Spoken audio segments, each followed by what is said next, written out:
Andy Haines, the legend himself. Oh, bless your heart. Oh, thanks, brother. You, go on. You silver-tongued devil. How are you, mate? You all right? Oh, very good, mate. Very good, yeah. No, obviously we've caught you up at the show. Now this is your first time out to play, isn't it? First time I've ever done a show like this. I mean, back in the pistol days, I used to help out on my sponsor stand. Yeah. But never had to worry about, the money and the marketing and anything like that. Wasn't your problem, it was somebody else's, exactly. wasn't it? So, all the pressure's on me now, and I was wicking it a bit before the show. It's fine. The most important part is, Andy, I've known you since I joined PSG a number of years ago now. We've always shot with each other. We shot UK PSA. Whenever there was a match, it was either you or I there, and we squatted together, and we've had, should we say, a bit of entertainment over the years? Should we? Absolutely, yeah. Once or twice taking a mickey out of each other. But the most important part is, Andy, you're now here as Custom Guns, not just as a PSG shooter. So tell me about Custom Guns. What do you do now, mate? Because obviously you had your own business, which you've now got another own business, if you know what I mean. It used to be a jobbing plumber, self-employed plumber, property maintenance, and I got to the point sometime last year where I said that, I'm being stretched too thin. I'm being pulled one way or the other. People were asking me if I could do boilers and central heating and all that boring stuff. Which paid the bills. Which paid the mortgage. And there was the other side that I really enjoyed doing. Yeah. So then I thought, look, the business is building. I've either got to let one thing slip or the other. And I didn't want to let the gun business slip. So I thought, okay, let's make a decision, take a brave pill. And now take a brave pill. So I put the heating business in mothballs. Okay, a little bit. Good. So now I can concentrate all my time to masterclass custom guns. Masterclass custom guns, folks. Right.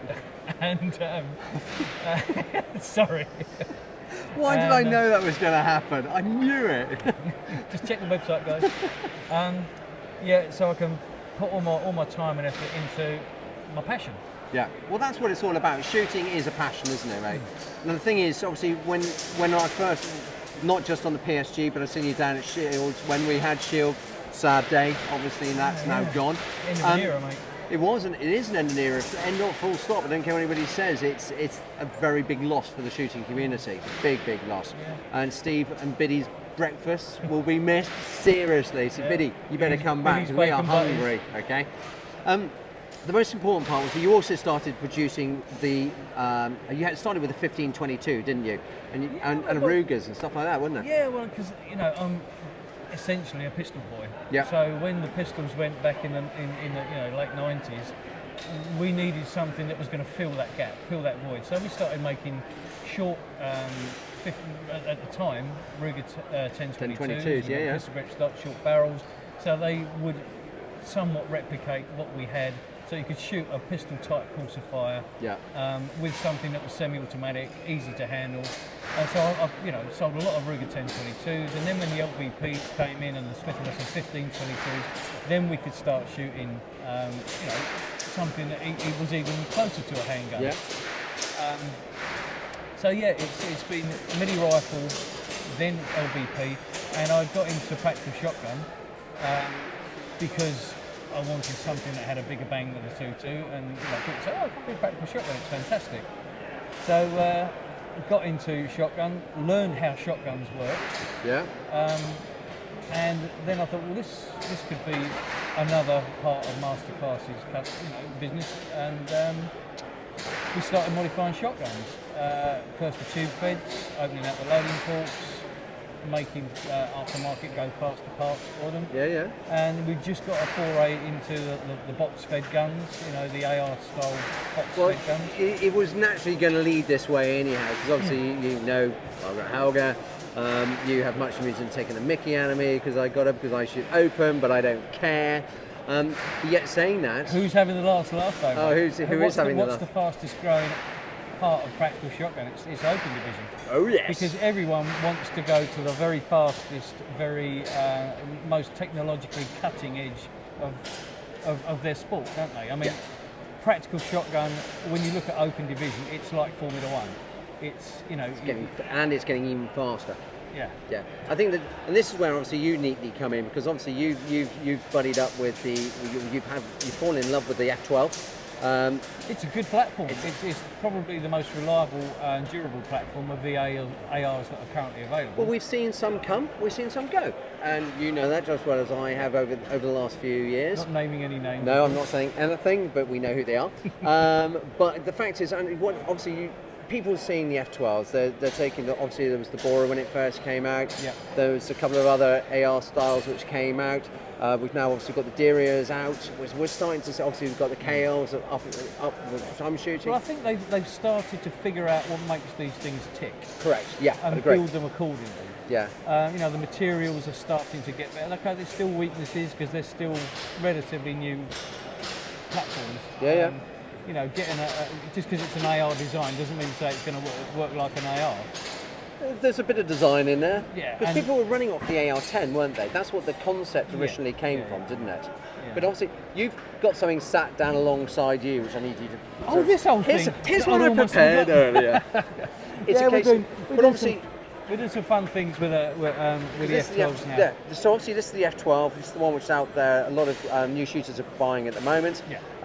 But just the priority of this is most guns are usually very heavy. But what you try to do is strip that out. We've put the overriding thing when people normally pick up an open division shotgun is they go, "Oh, isn't it heavy?" Yeah, great. It might not even be any heavier than like their tube-fed shotgun. Yeah. But because the weight's kind of out front, it feels heavy when they shoulder it. So we've kind of taken some steps to putting it on a bit of a diet, let's say. Now, obviously, this is a prototype. This is not a finished product at all. No, okay. I mean, we've got some fairly rudimentary things, but the concept is sound. I mean, we've taken the factory F12 stock away, which weighs about 400 grams, and I've replaced it with a carbon tube and aircraft aluminium butt plate. Okay. Which attaches just the same way, with the castellated nut. Yeah. This, as opposed to the 400 grams of the original, weighs 130 grams. Okay, good. So nice saving straight away. Over a quarter of a kilo out of just the stock. Yeah. We've also machined quite a bit of metal out of the receiver, out the back of the receiver, in the sides. Anywhere we can just remove metal where it's not going to weaken it. Yeah. So it will still be durable. We've taken all the quad rails off the front at the top, all around here. When I had the other open gun before I moved into shooting with a KL, Steve down at Shield did exactly that for me. He said, "You don't need those.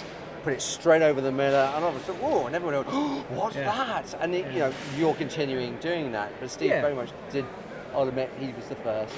I'm not saying that I'm the first person or the only person that's ever done this kind of work. Anyone can machine metal away from a gun. The masterclass kind of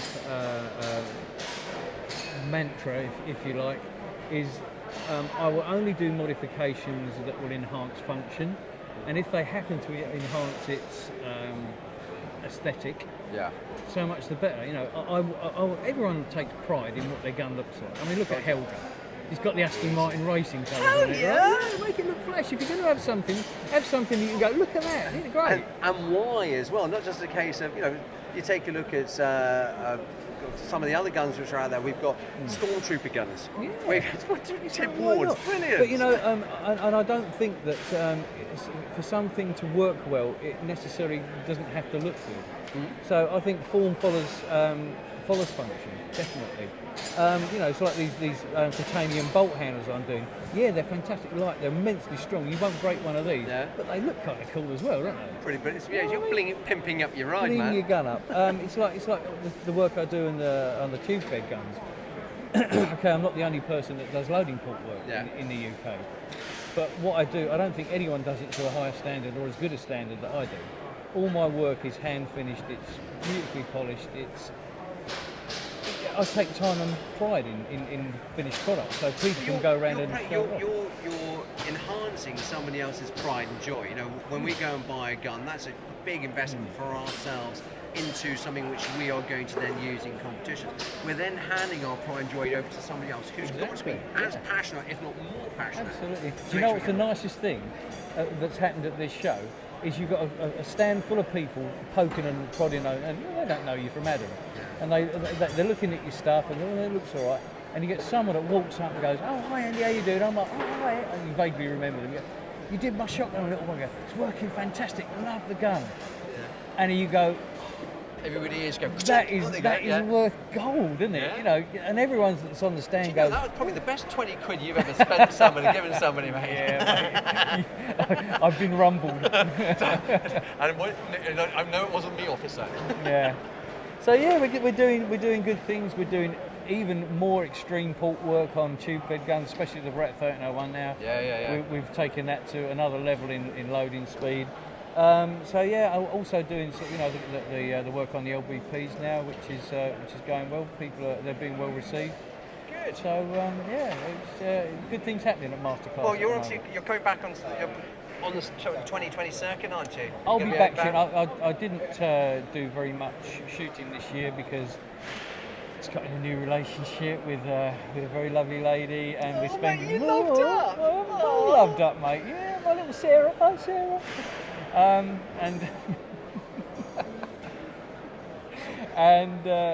Yeah, so I've taken a bit of time out of shooting, developing the relationship, and we're really good together. But she's a shooter as well. So I was going to say, you're going to bring her down. She has passed her basic shotgun course, her safety course. Good man, well done. Oh yeah. Those that shoot together stay together, I hear. There you go. So she's a lovely girl, and but I'm going to get back on the competitive scene Good next man. year. Well, you and I both, mate, because obviously Noah's out this year, but I'll be coming back next year. I'm going to have to be. Super senior next year, is it, mate? No, not super senior, just senior. Ah. Okay, I know it's a hard paper round, mate, but I'll accept the senior one this one, mate. All right. Andy Haines, first time at the show, and thank you so much Good for to coming. talk Great to you, at Gunroom.tv, and we'll see you soon on the range, mate. Absolutely. All right. Thank you very much.